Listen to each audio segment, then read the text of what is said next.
Hello everyone, Assalamualaikum. I am Ummi Arbab. Welcome to Arbab's Literature World. उम्मीद करती हूँ आप सब खैरियत से होंगे। आज की इस वीडियो में मैं आपके साथ डिस्कस करने जा रही हूँ विलियम ब्लेक की कंप्लीट ऑटोबायोग्राफी को और इसके कुछ इम्पोर्टेंट फैक्ट्स को। तो चलिए आज की इस वीडियो को शुरू करते हैं।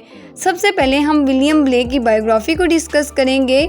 William Blake was born on 28 November 1757 in Soho, London, and he died 12 August 1827 in London.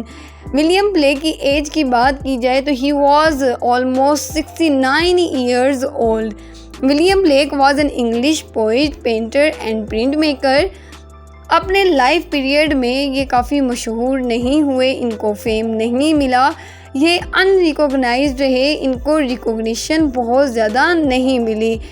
कह सकते हैं कि इनके लाइफ के कुछ अरसे बाद या बहुत अरसे बाद इनको फेम मिला और उसके बाद ये काफ़ी फेमस हुए और इनको रिकॉग्निशन मिली. लेकिन इनके लाइफ पीरियड में इनको कोई भी नहीं जानता था, इनको इतनी ज़्यादा फेम या रिकॉग्निशन नहीं मिली. Blake is now considered a seminal figure in the history of the poetry and visual art of the romantic age.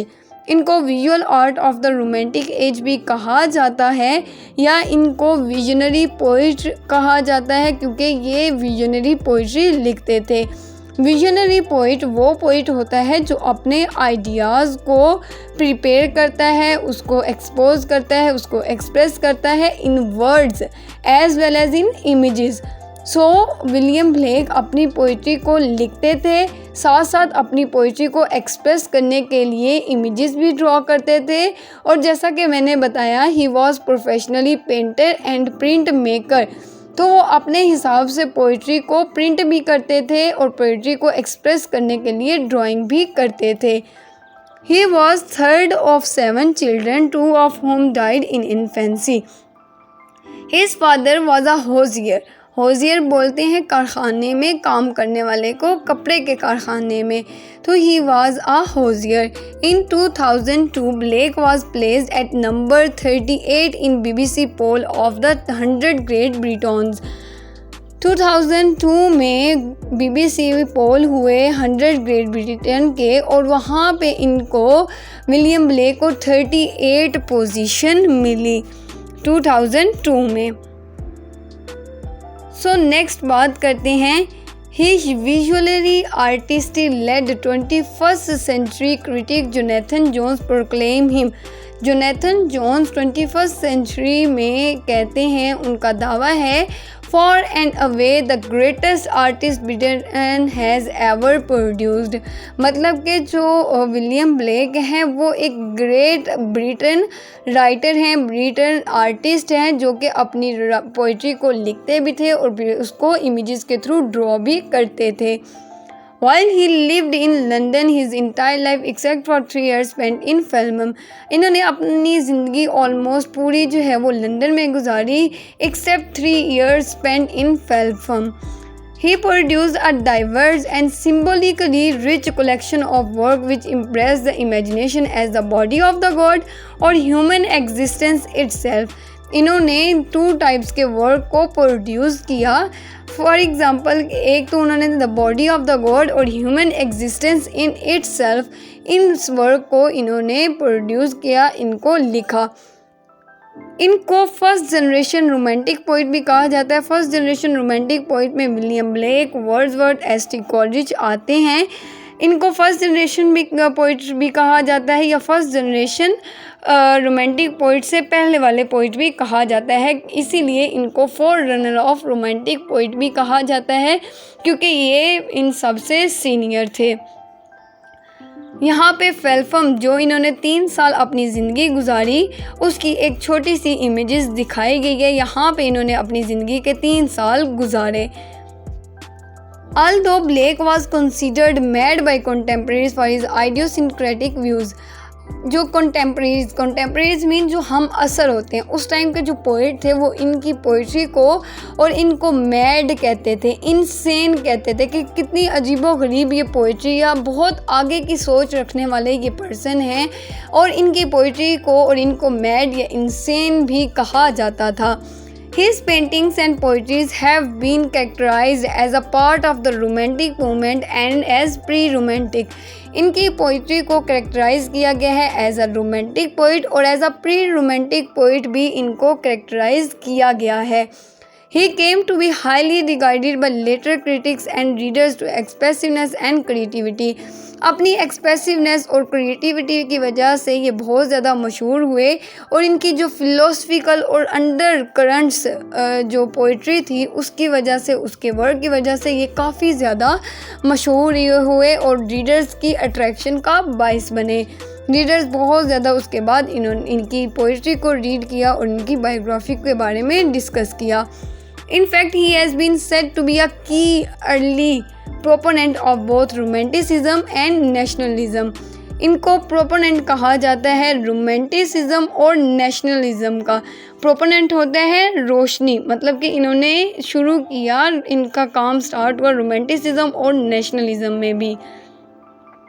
So moving on towards the influence of the William Blake. Influence की बात की जाए तो William Blake was influenced by the ideas and ambitions of the French and American revolution. उनका जो influence था वो French और अमेरिकन जो रिवॉल्यूशन था वो इनका एक ग्रेट इन्फ्लुएंस था. बाद में इनकी जो पॉलिटिकल बिलीव्स थे वो चेंज हुए और इन्होंने इसको रिजेक्ट किया और इसके अलावा इन्होंने मेंटेन किया अपना रिलेशनशिप विद थॉमस पेन के साथ, जो कि एक एक्टिविस्ट है. He was also influenced by the thinker such as Emanuel Swedenborg. ये जो है इनका इन्फ्लुएंस था इस थिंकर के साथ. Despite these non-influences, the singularity of Blake's work makes him difficult to classify. कहा जाता है कि काफ़ी ज़्यादा इन्फ्लुएंस इनका था, लेकिन इनका जो वर्क है वो फिर भी उसको क्लासीफाई करना, उसको डिस्कस करना, उसको समझना कोई आसान नहीं था. The 19th century scholar William Michael Rossetti. William Michael Rossetti characterize करते हैं, उसको डिस्क्राइब करते हैं as a glorious luminary. Glorious luminary कहते हैं रोशनी के चिराग को. तो ग्लोरियस ल्यूमिनरी की बात की जाए तो he was a person of prominence और ब्रिलियंट अचीवमेंट. तो इन्होंने काफ़ी ज़्यादा ब्रिलियंट और अचीवमेंट अपनी लाइफ में तो एज अ पोइट नहीं हासिल की, बट अपनी लाइफ के बाद बहुत ज़्यादा अचीवमेंट हासिल की. And a man not forestalled by predecessors, nor be classed with contemporaries, nor be replaced by non or readily surmised successors. तो इनको रिप्लेस नहीं किया जाता, ये अपने कंटेम्परेरीज से काफ़ी ज़्यादा अच्छे थे. सो नाउ विलियम ब्लेक्स की मैरिज हिस्ट्री की बात की जाए तो he was marriage with Catherine Boucher. Catherine Boucher से इन्होंने शादी की. टाइम पीरियड 1782 था. ये इनके साथ इनकी लाइफ के डेथ तक इनके साथ रही 1827 तक. She associated with paintings and hand colouring of his poems. इनकी जो वाइफ थी वो इलिटरेट थी, वो पढ़ना नहीं जानती, तो इन्होंने उसको पेंटिंग और ड्राइंग सिखाई. फिर जो कैथरीन है उन्होंने इसकी मदद की पेंटिंग और hand colouring of the poems. जब ये पोइम्स लिखते थे तो इनकी पेंटिंग और हैंड कलरिंग में वो इसका सपोर्ट करती थी विलियम ब्लेक का. His life is considered simple boring when compared to the lives of his contemporaries Coleridge and Shelley Keats. Simple and boring की बात की जाए मतलब कि उनके जो अखराजात थे वो काफ़ी ज़्यादा, जो इनकी लाइफ की जो अखराजात थे या पॉवर्टी लाइफ इन्होंने गुजारी, एक गुर्बत वाली ज़िंदगी इन्होंने गुजारी. तो इनकी लाइफ इतनी ज़्यादा अच्छी नहीं थी जितनी कि कॉलेज, शैले और कीट्स की थी, लेकिन इनकी लाइफ के बाद जो है वो इनको फेम मिला. He never travelled. उन्होंने अपनी ज़िंदगी में कभी भी इतना ज़्यादा सफ़र नहीं किया, ना ही आगे पीछे इनकी कोई ट्रैवलिंग रही है. अब इनके जो 2 पार्ट्स ऑफ लाइफ को डिस्कस किया जाए तो इनकी लाइफ के भी 2 पार्ट्स हैं. ही बिगिंस अर्ली लाइफ में इन्होंने आर्टिस्टिक करियर को चूज़ किया जब ये 10 साल के थे. बहुत कम एज इन्होंने अपने मतलब ऑलमोस्ट इन्होंने 10 साल ही स्टडी किया स्कूल की. वहाँ भी इन्होंने सिर्फ रीडिंग और राइटिंग सीखी. उसके 10 साल बाद इन्होंने ड्राइंग में स्कूलिंग में एडमिशन लिया और वहाँ पे ड्राइंग का काम सीखा.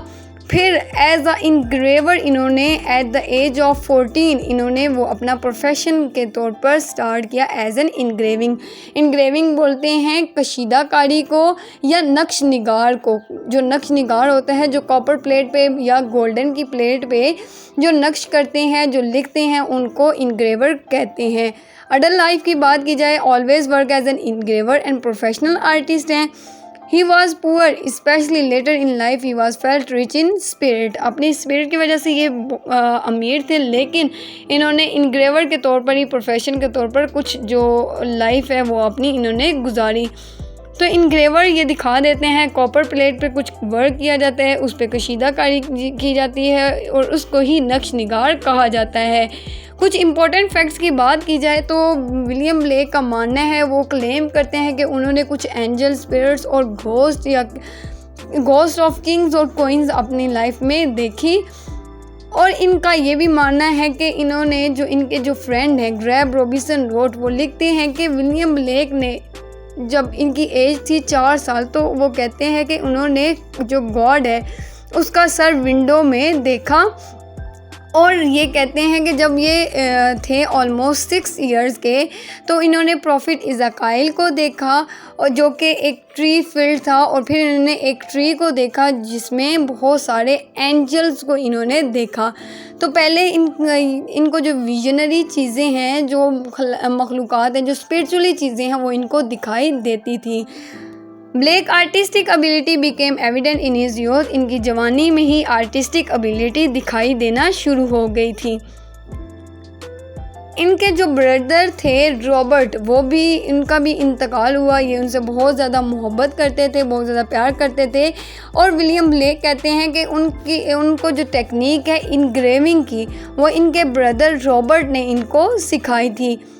He saw visions until his death. On his deathbed, burst into a song about the things he saw in heaven. तो जब अपने डेथ बेड पर थे, जब ये अपनी मौत के करीब थे, फिर भी इनको विजन्स दिखाई देते थे और कह सकते हैं कि ये हेवन को भी देख सकते थे। अपने लाइफ पीरियड में ये 2 दफ़ा इनको अरेस्ट किया गया।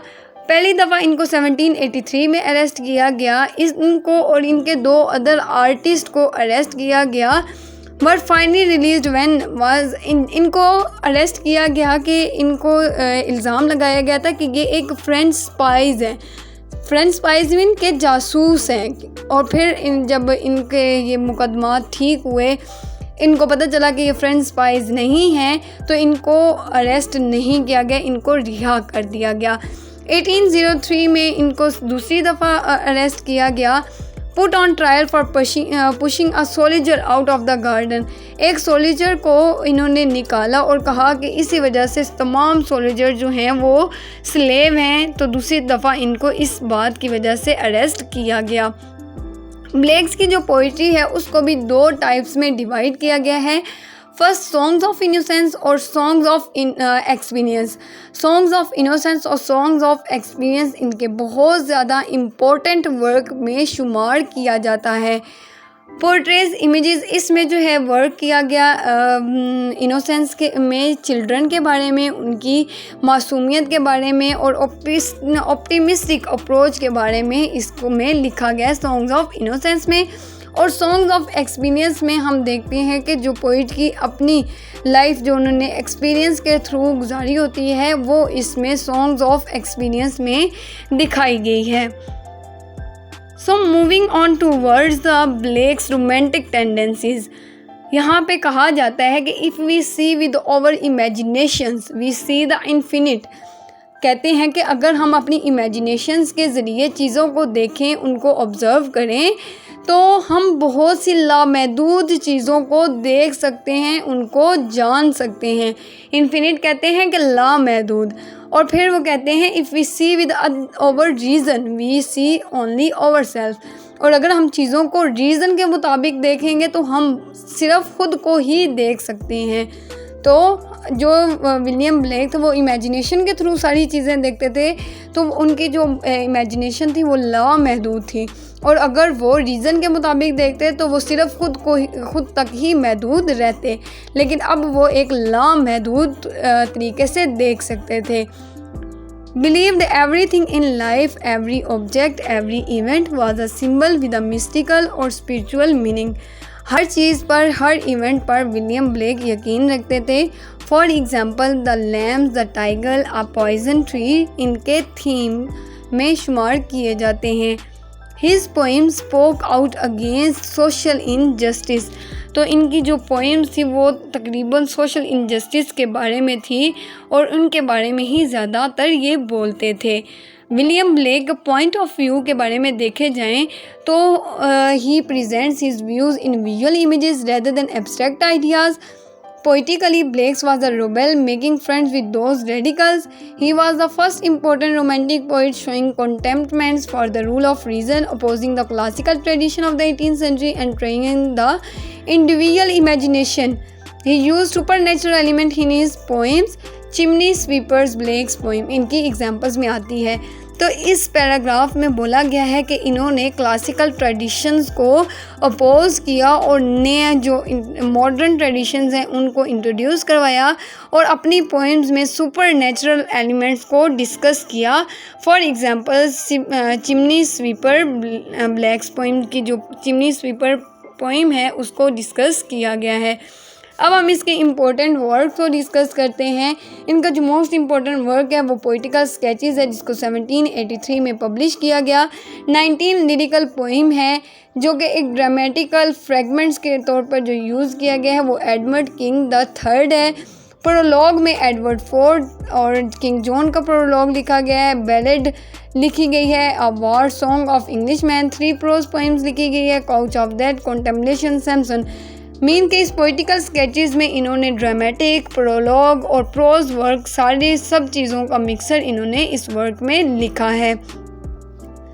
Next all religion are one जिसको 1788 में पब्लिश करवाया गया. There is no natural religion 1788 में पब्लिश करवाया गया. Aphorism by William Blake. Aphorism बोलते हैं कि जो चीज़ें यूनिवर्सली ट्रूथ होती हैं वो वर्क जो यूनिवर्सली ट्रूथ होता है. तो इनका जो वर्क था वो यूनिवर्सली ट्रूथ है यानी कि वो यूनिवर्सली ठीक है. Experimented with relief itching. Relief itching भी हम एक टेक्निक कह सकते हैं इल्यूमिनेटेड पोइट्री की. Illuminated poetry mean drawing poetry की. सॉन्ग्स ऑफ इनोसेंस और सॉन्ग्स ऑफ एक्सपीरियंस जैसा कि मैं पहले डिस्कस कर चुकी हूँ इनके मोस्ट इंपॉर्टेंट वर्क्स हैं जिसमें 19 पोइम्स हैं सॉन्ग्स ऑफ इनोसेंस और सॉन्ग्स ऑफ एक्सपीरियंस में 26 पोइम्स हैं.